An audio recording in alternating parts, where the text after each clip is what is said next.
Pakistan is at beginning of the worst economic crisis since the country's formation.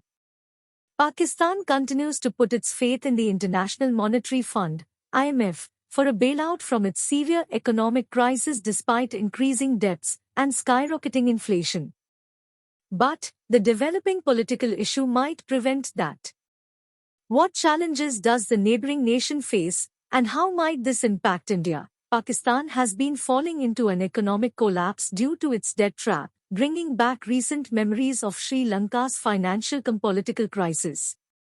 According to reports, Pakistan has been struggling to meet the basic needs of its citizens as a result of the Pakistani rupee hitting a record low and rising fuel prices. But why is Pakistan in such a dangerous position? What steps is it taking to get out of the hole, and that it should India be concerned? The economy of Pakistan has always been fragile.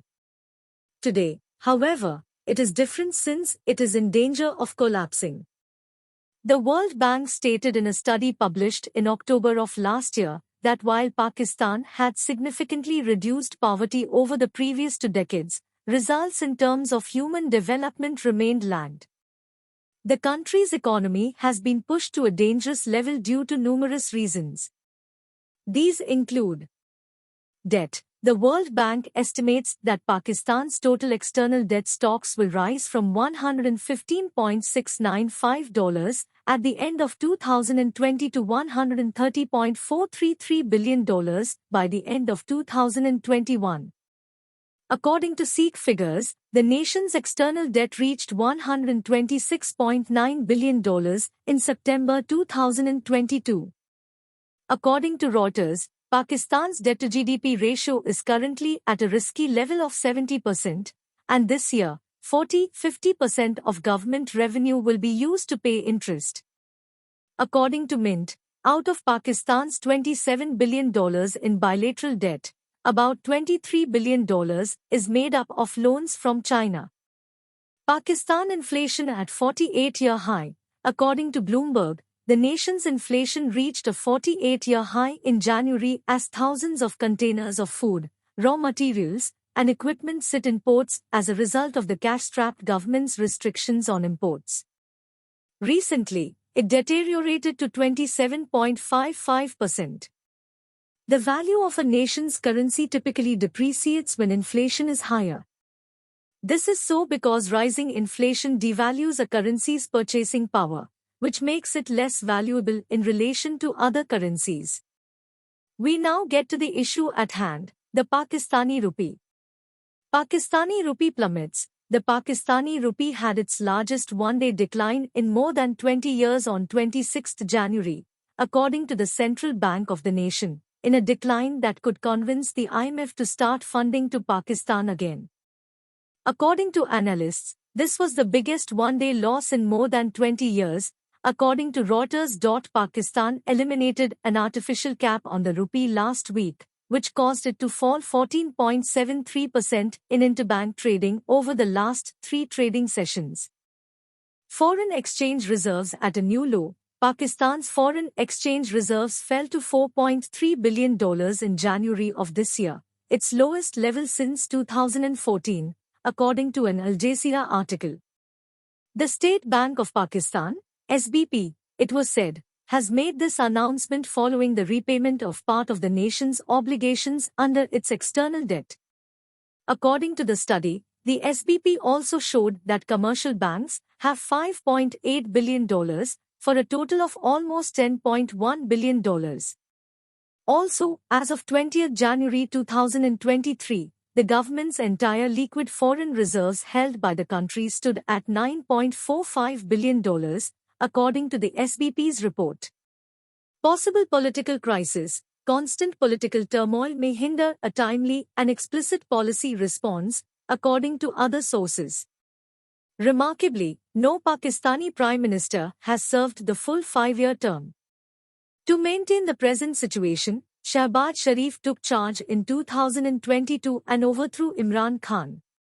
Since then, the latter has been putting up a good effort to topple the Sharif administration. Even though he is no longer the Prime Minister, Imran Khan is still very well liked, which led to rumors that the Pakistan army was splitting. Future challenges are also posed by the political turmoil. In order to ensure free and fair elections, the current administration's term will expire in August, giving a special caretaker government the opportunity to assume power for up to 90 days. The question of whether the administration and the opposition can work together to push through any IMF demands in order to avoid a default, according to Reuters, is raised by the fact that the caretaker government is not authorized to sign an IMF deal. Significant shortage of power and energy. Pakistan is extremely dependent on imports, especially when it comes to energy, making it particularly sensitive to increases in the price of oil and gas throughout the world, according to John Sayosari, a professor and associate dean for research and policy engagement at the University of Michigan. The recent significant outage has made things worse. Although Pakistan has ample installed power capacity, it lacks the funds to operate its oil and gas-powered facilities since they are insolvent and unable to pay for infrastructure and power lines. INS said that the issue compelled the government to mandate that marketplaces and retail centers close by 8:30 p.m. in order to conserve energy. According to the Business Standard, Pakistan's economy is trying to rebound after COVID-19, but it is finding it more challenging because of power shortages and expensive power that have an impact on both local industrial output and export market competitiveness. According to the Deccan Herald, some of the electricity infrastructure was constructed as part of the China-Pakistan Economic Corridor, CPED, a regional connectivity framework. According to reports, Pakistan's debts have increased because the nation is unable to even maintain its infrastructure. Devastating floods, according to the World Bank, as Pakistan's economy recovered from the effects of COVID-19 in the first quarter of FY23, an adjustment was long overdue. The much-needed economic adjustment may have been delayed, nevertheless, due to the economic effects of the most recent flood. According to the World Bank, Pakistan's GDP will increase by just about 2% in FY23. Pakistan's tense relations with India. India continues to be denied a potentially game-changing economic and investment partner due to the strained relations between the two countries. According to an article in the Hindustan Times, in 2020 to 2021, India and Pakistan had $329 million in total bilateral trade. According to the Ministry of Commerce, this amount increased to $514 million in 2021 to 2022, with Indian exports outpacing imports from Pakistan.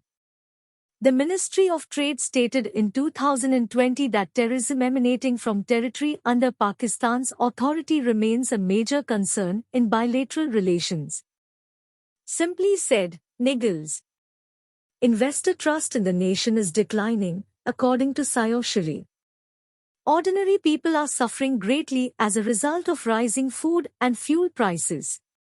To combat a declining currency, the central bank substantially increased interest rates. What Pakistan needs to do now? Pakistan demands an agreement with the IMF. On 31st January, the cash-strapped nation held its first negotiations with the IMF in an effort to release frozen funds from a $7 billion bailout to prevent an economic collapse. Sharif is hopeful that the IMF would start making payments again. Domestic analysts, however, believe that the government will have it rough because the IMF is expected to require large budget cuts, which are sure to be unpopular given that voters are already dealing with decades-high inflation and a lack of employment opportunities. In 2019, Pakistan received a $6 billion IMF bailout, which was increased by $1 billion the previous year. The Extended Fund Facility, which was created to assist nations dealing with balance of payments crisis, is currently undergoing its 9th assessment by the IMF. The 9th review of this extended fund facility by the IMF is to be cleared at the talks, which will last until 9th February.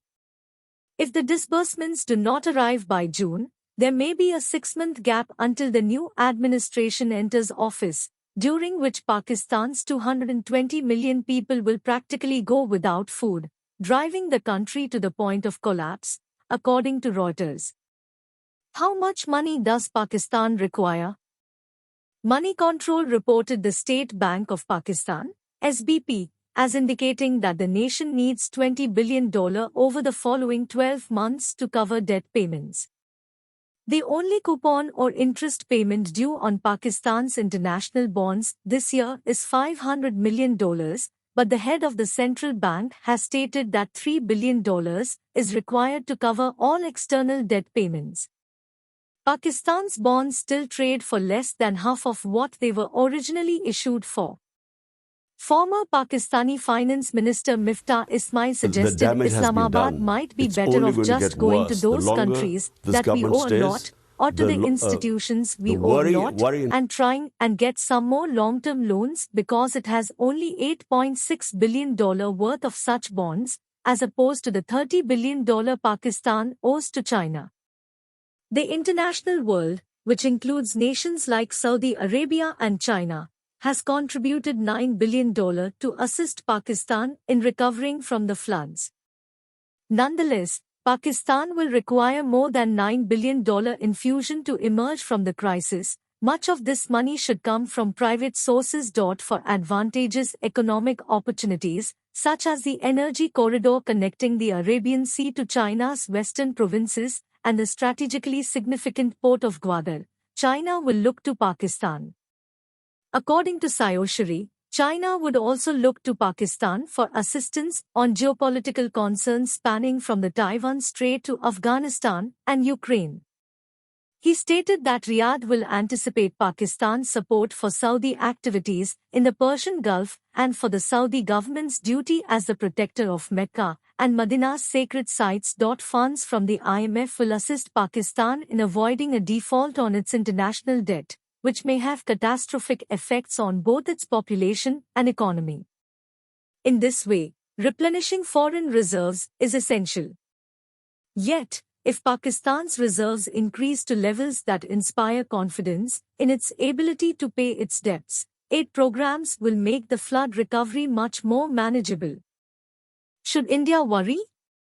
Will there be a surge of Pakistani refugees in India? Residents of POK, Pakistan-occupied Kashmir, are prepared to join India, an activist recently informed Annie.